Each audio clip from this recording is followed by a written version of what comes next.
We will begin from 2 paragraphs from the bottom of the page. It says, Bahagdim, by introducing the concept, She'inyonish L'Avram Midas HaChesed, the idea of Avram Avinu, whose attribute was known as to be the idea of kindness, Hu Inyan HaNesinas Koyach Mulmayla. That indicates the idea of that Hashem empowers us from above and energizes us and gives us the capability to be able to do whatever we have to do. The idea of kindness is the idea of giving. So when Hashem gives us capabilities, powers, traits, etc., that is an expression of Avram, that Avram is from above. And following Avram, comes the idea of Yitzchak. Kav ha'avoda, the line of service. Klolos inyan ha'avoda malmata l'mayla, the general service that is from below to above. As the idea of Yitzchak will soon mention, that's the idea of digging wells. Once we have the empowerment from above, then we have our work, that we are now taking Hashem's empowerment and we are working with it. We are digging up the wells. So then, Ba Inyan Shel Yaakov comes about the level of Yaakov, Hapeiros, the fruits, Sheboy mi Yitzchak, just like Yaakov himself was the offspring of Yitzchak. Sharei Inyan Shel Yaakov Ushmitase Shlema. The idea of Yaakov Avinu is that all of his children were good, meaning that he had the perfection of that results from having the avoid of Avram and Yitzchak together. So now he's going to focus mainly on Yitzchak, and also eventually how that has to do with Moshiach's times. Yitzchak, the service of Yitzchak, that's a general idea of the service that comes from below to above. It expressed itself in digging of wells. What's the idea of wells? When you're digging wells, you're not creating something new. You are just removing that which is concealing the water that's underground. So you're just digging up and removing the concealment. And so that itself indicates that it's something that is below. You're taking off the below, the bottom, the covering. And another thing that Rebbe says on the top of the next page, also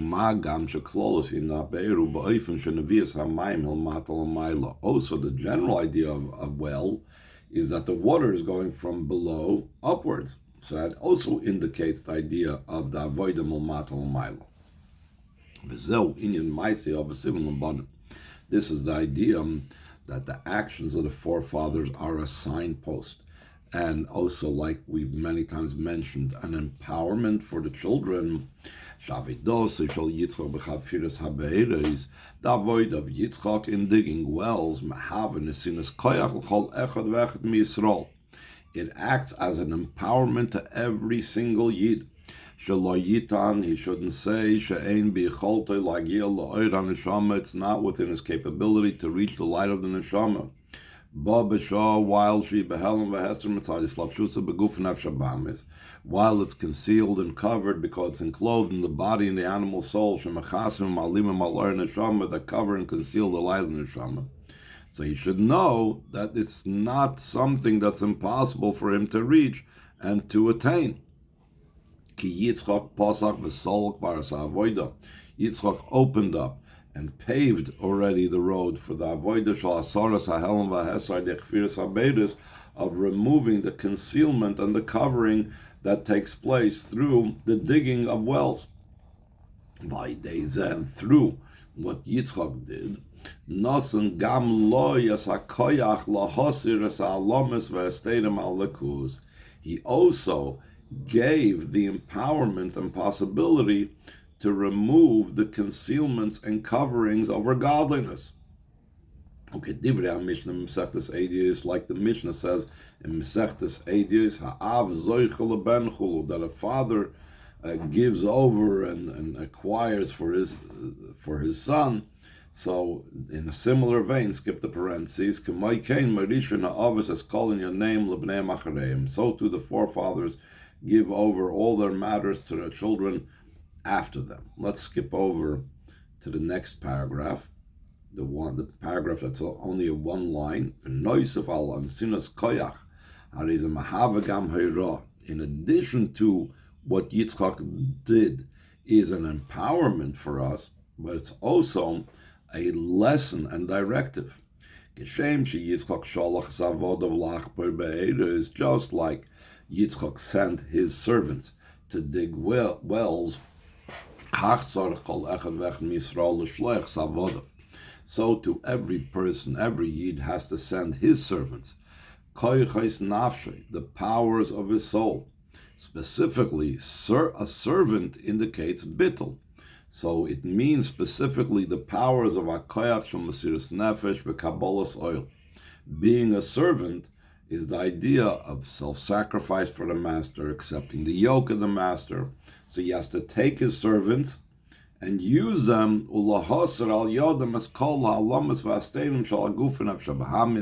to remove all the concealments and coverings of the body and the animal soul. Just like by Yitzchak initially, there was a state of dispute about the wells. That the people from Avimelech argued with the people of Yitzchak. Eventually came a situation that they did not argue. Not only that, but they assisted Yitzchak and they made a treaty with him by saying, Ata Baruch Hashem, you are now blessed by Hashem. So too by every single Yid. Even though initially he has opponents. Also these opponents are transformed, and they not only do they not oppose him, but they even become friends and assistants to him. Last paragraph on the page. It's known, every matter that is to be found in the service of a Yid to Hashem, is also to be found in Torah, because Hashem looked in the Torah and He created the world. It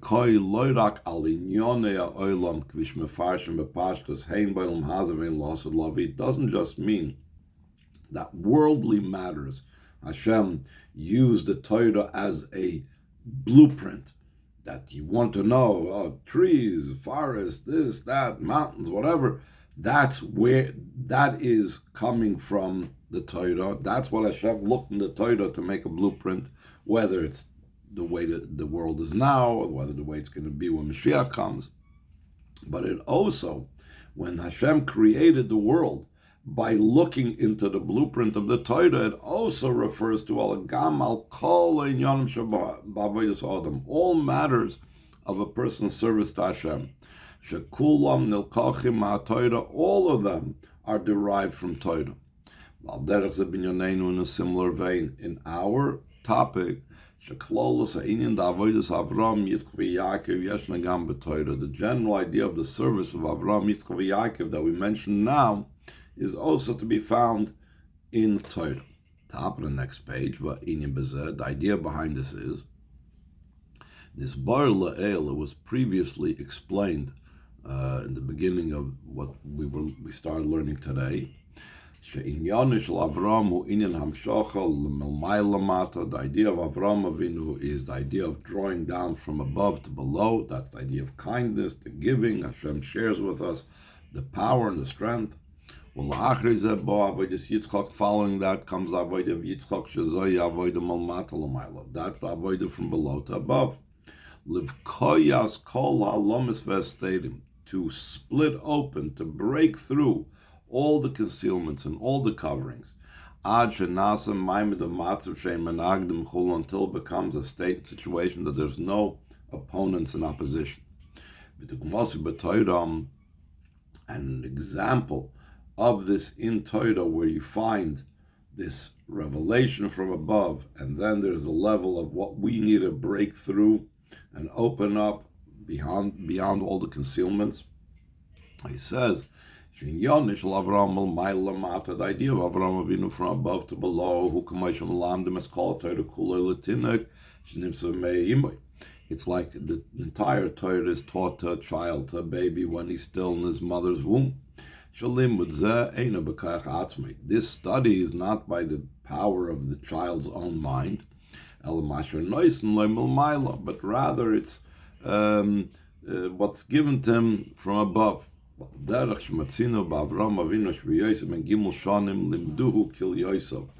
says, there's an expression in Chazal that the innards of Avraham Avinu taught him when he was 3 years old. Now, this is not something that's an intellectual type of teaching.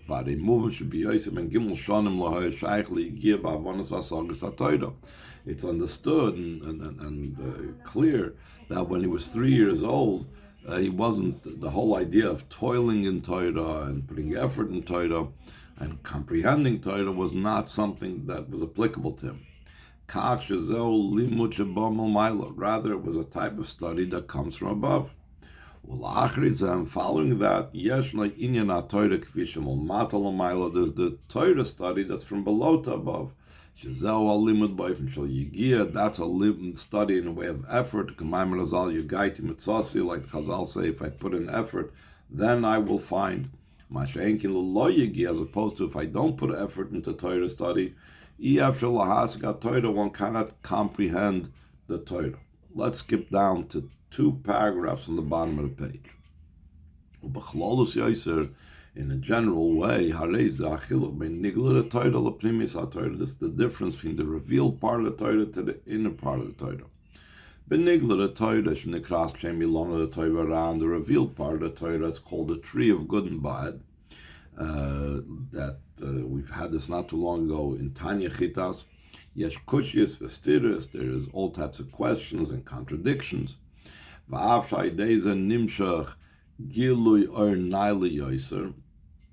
Even though through the questions and the struggles back and forth comes down a much more powerful revelation of light.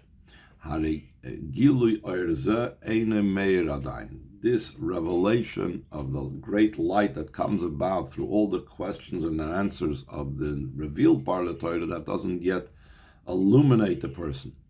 As it's emphasized in the fact that then the revealed part of the Torah, one is not aware and does not feel the godliness of it. This is only going to shine when Moshiach comes. At the conclusion, when we finish refining all the sparks that a person does through the study of the revealed part of the Torah, then we will finally tap into that great light that we brought down through the struggle and the effort and dealing with all the questions and contradictions that the revealed part of the Torah has. As opposed to the inner part of the Torah, lest Hamon loikushya, there's no kashas over there, difficulties, no disputes, etc. This means in the inner part of the Torah shines such a high light that the entire idea of concealment and questions and difficulties is not applicable. This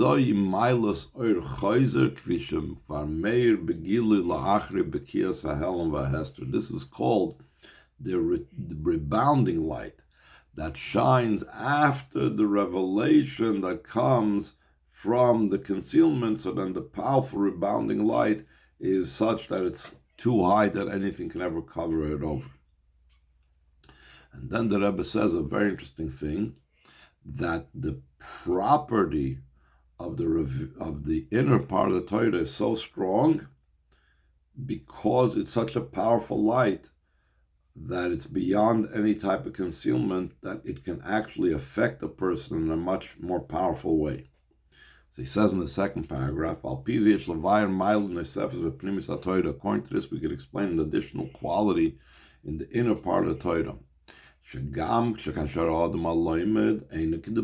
Even when the person that's studying it is not the way they're supposed to be. The luminary of the Torah will bring him back to doing good.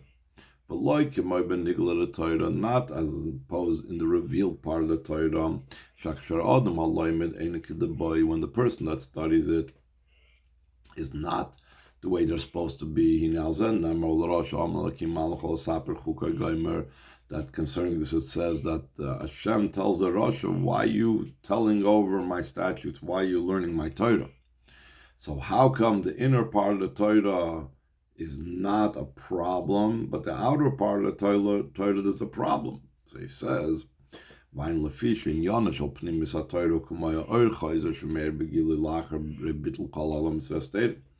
the inner part of the Torah is like that rebounding light that shines in a revealed way after nullifying all concealments and coverings. Therefore, the luminary that's in it returns them to good. They should become transformed to holiness. So that's why the nature of the inner part of the Torah, because it's so high, has this capability of bringing a person into the world of Kedusha. And that's why we'll learn Tanya, let's say, in Chassidus with people that are no connection and no familiarity with Torah mitzvahs, because regardless of their involvement in Torah mitzvahs, the light of the inner part of the Torah is so powerful that it can overcome any type of obstacles.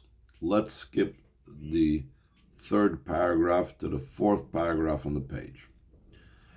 On these two types of ways of studying Torah in bedugmas, it's similar to the two approaches and the two ways how there was the digging of the wells by Yitzchak. The wells that they argued over, that's a state and situation of concealment and covering. The dogmas in the Torah is similar to the revealed part of the Torah where we said before there's arguments, disputes, etc.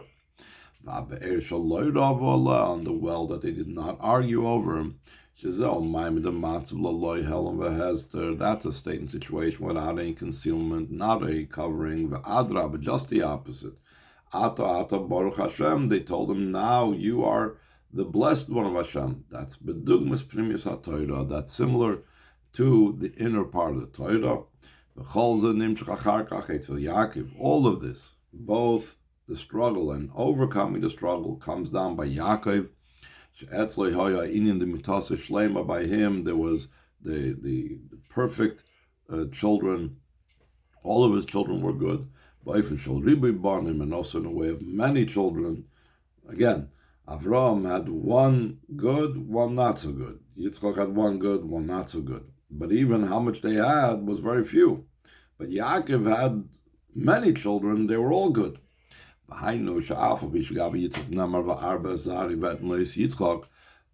about Yitzchak, it says that Avram was told, I will increase his children, and I gave him Yitzchak. So he increased his children by giving him just one child. The main idea of the increasing of children happened by Yaakov. So now we're going to connect this with Moshiach's times. Last paragraph on the page. According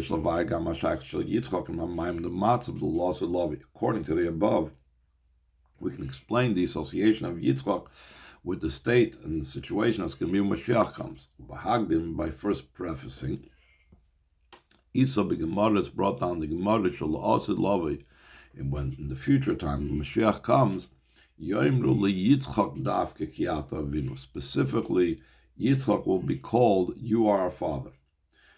The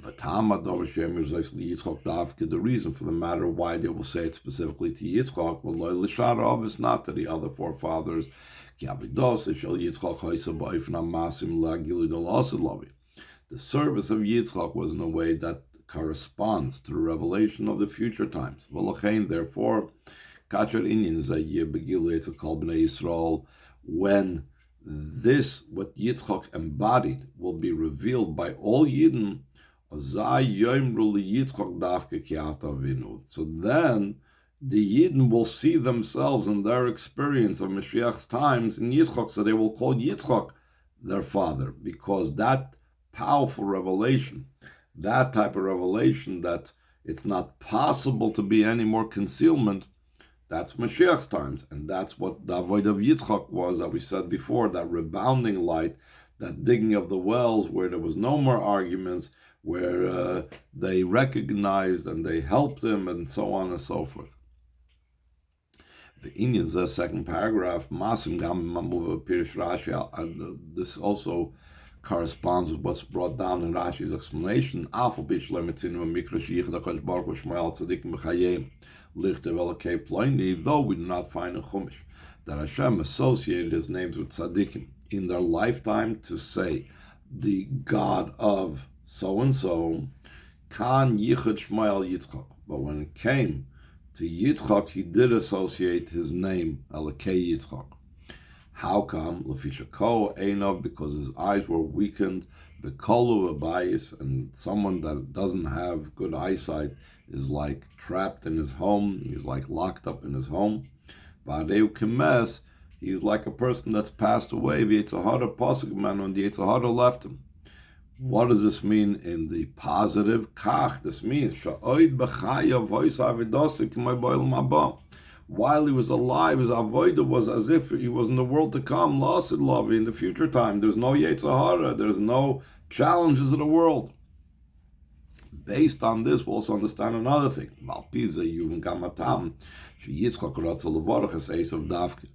will be understood also the reason that Yitzchak wanted to bench Eitzav specifically. It's explained in Torah of the Alter Rebbe that when it says that Yitzchak loved Esav because Tzayid, his hunt, was in his mouth.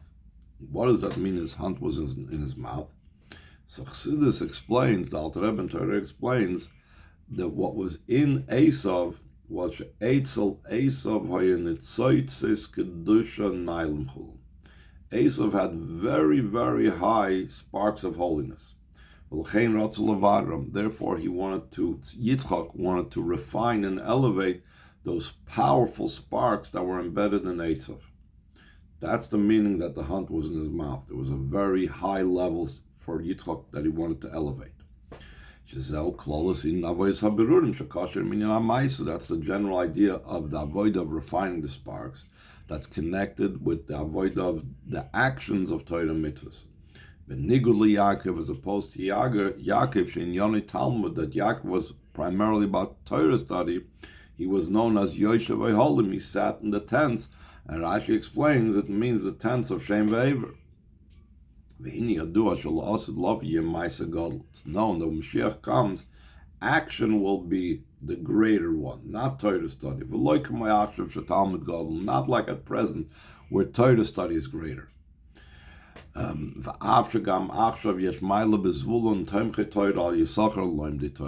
even now there's a special advantage in Zvulun, who are supporters of Torah, monetarily and so on, over Yisachar, those that actually study Torah. The advantage and quality of Zvulun now,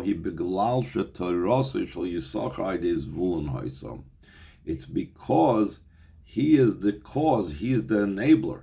How could Yisachar study Torah? Because Zvulun enabled him to study Torah.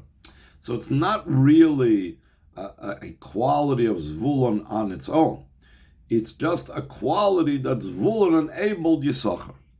Masha'enkin loss of love, as opposed to the future time Moshiach comes, then will be the quality of and the advantage of action. Zvulun on his own, not because he's helping Yisachar, but because he's involved in the world and doing mitzvahs. So that's going to be the Maila of Mashiach's times.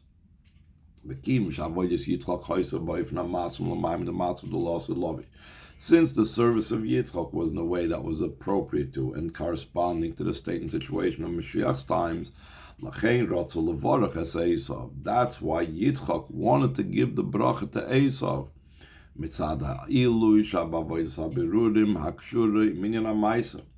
That because the advantage of the avoid of berudim that's connected with the world of action. Shema losim udgeshes losid lavi, the quality and the advantage of action over Torah study is emphasized when Mashiach comes. Ma'aseh Gadol, then the actions can be greater. And the truth is, even Yaakov appreciated that advantage and quality of Esav. So he says in the last paragraph, Al derech shemetzinu b'negei Yaakov, similar to what we find concerning Yaakov. From his perspective, he was already ready to go to Esav's location, to judge the mountain of Esav, Geulah, Sida, and the future redemption. But the lack and deficiency was that Esav wasn't ready, but Yaakov was ready to have the birurim of Esav. He goes on the next page. This is also connected to what we said earlier, concerning the connection of Yitzchak to the inner part of the Torah. Skip the parentheses to the next line. The idea of the inner part of the Torah is connected with the revelations of the future time of Moshiach. Then there will be the primary revelation of the inner part of the Torah. Like it's explained in Rashi's commentary on the pasuk. He will kiss me from the kisses of his mouth. So what is the meaning of Hashem kissing us with the kisses of his mouth? We are assured from Hashem to appear again upon them. In other words, just like he appeared by Matan Torah and Har Sinai, in a similar vein, he will appear again. Levayer lohem, to explain to the Yidden during Mashiach's times, Soid Taimel Mister Tzvonesa, the secrets of its reasons and the concealed parts of the Torah. That's why only through the inner part of the Torah do we effect and bring about the redemption. Like it's brought down that with this book of yours, with this composition of yours, in other words, the Zohar, the Eden will go out of Golus. Because the inner part of the Torah is the experience of Mashiach's time. So the more we're involved with it now, the more we draw down the revelation of Mashiach's times. It's known what Rabbi Hillel Parich has said in the name of the Alter Rebbe.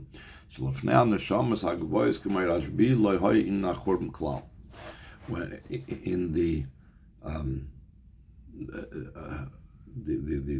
view of high neshamas like Rab Shimon ben Yochai, there was no destruction. In their spiritual world, there was no destruction of the Beis Hamikdash. What does that mean? The explanation this is, since what the Rashbi was all about in a revealed way, and that was actually visible in this physical world, is the inner part of the Torah. In the inner part of the Torah, there is no disputes and difficulties, etc. Like we said before, it's not possible to have any idea of concealment and covering. Skip the parentheses to the next line. Therefore, the idea of destruction doesn't apply over there at all. This is specifically connected with the month of Kislev. That Shabbos Mevorchim, the Rebbe said, is the time when the month of Kislev gets its bracha from. The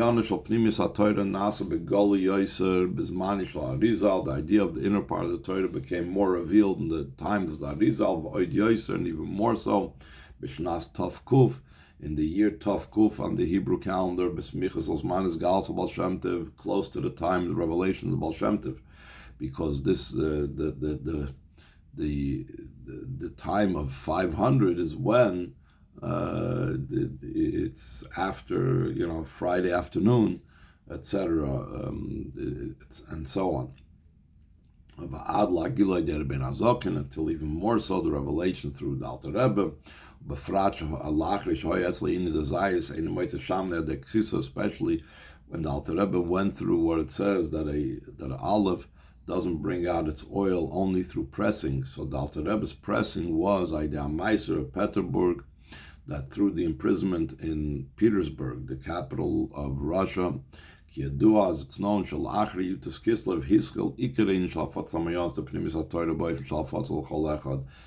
the 19th of Kislev, after the pressing and the difficulties of being imprisoned, began the main primary spreading of the wellsprings of the inner part of the Torah in a way that spreads to everyone.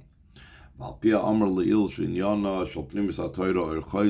what we said before, that the idea of the inner part of the Torah is this rebounding light, which is even higher than the direct light, like Yitzchak versus Avram and so on. Avram is a direct light that comes from above. Yitzchak is digging up the wells from below.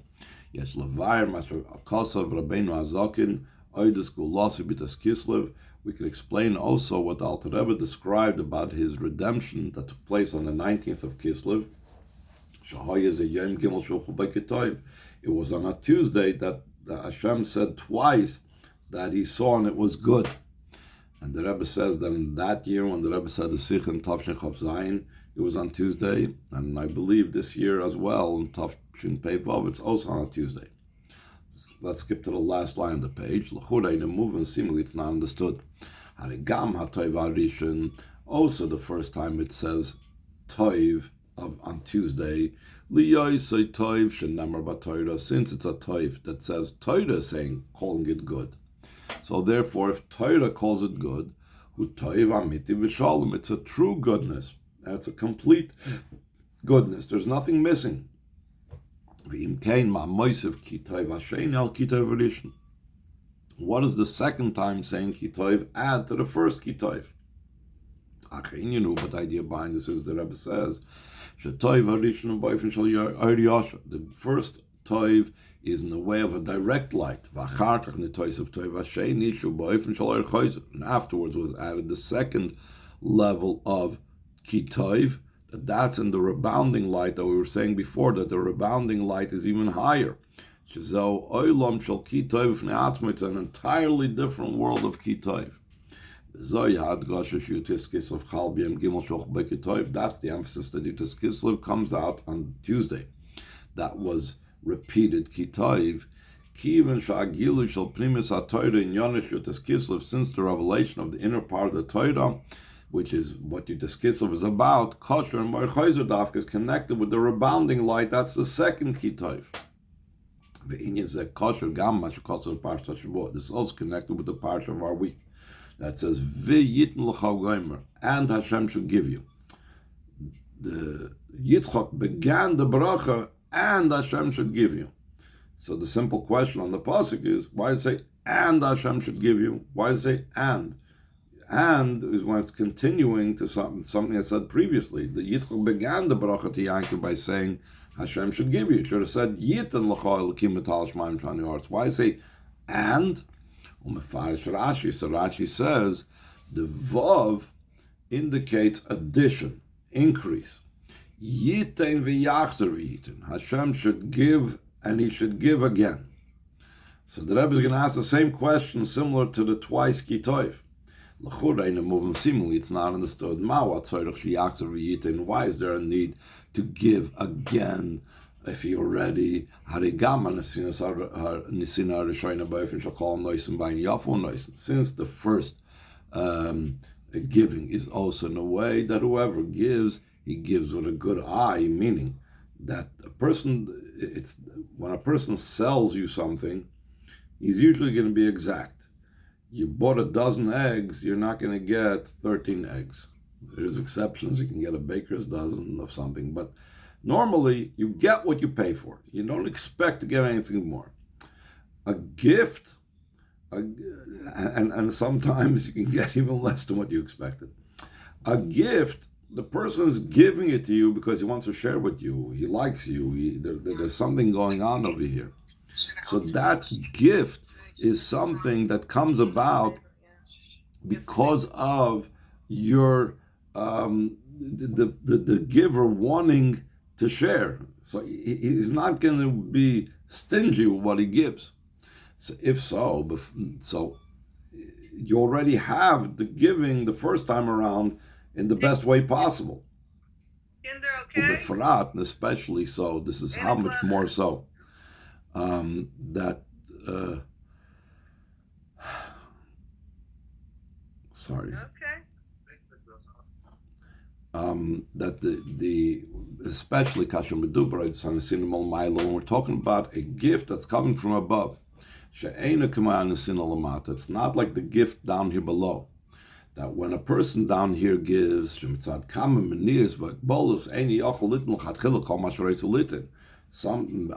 there could be different types of obstacles and limitations that the person cannot initially give all that he would want to give.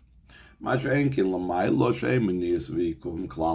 to above, there's no obstacles, there's no blockages. Who's going to tell Hashem what to do? So the first time of giving, everything is given. And what's the need to give again? But the idea behind this is the first giving is in the way of a direct light. That is all limited according to the chain order of descent that has its particular limitations. And afterwards there's also that you will give again. It comes through the avoid of tshuva. Yachzer, he's playing off shechoizer medarkei hara. He is returning from his bad way, till the intentional sins become like merits. Through that we draw down a rebounding light that's from the level that's beyond the chain order of descent, higher in direct light, so that it's a totally new giving. And he will return and give again. Like we said before, this is also the inner part of the Torah. When the inner part of the Torah is in a way of spreading out, so then the master, the King Moshiach, will come.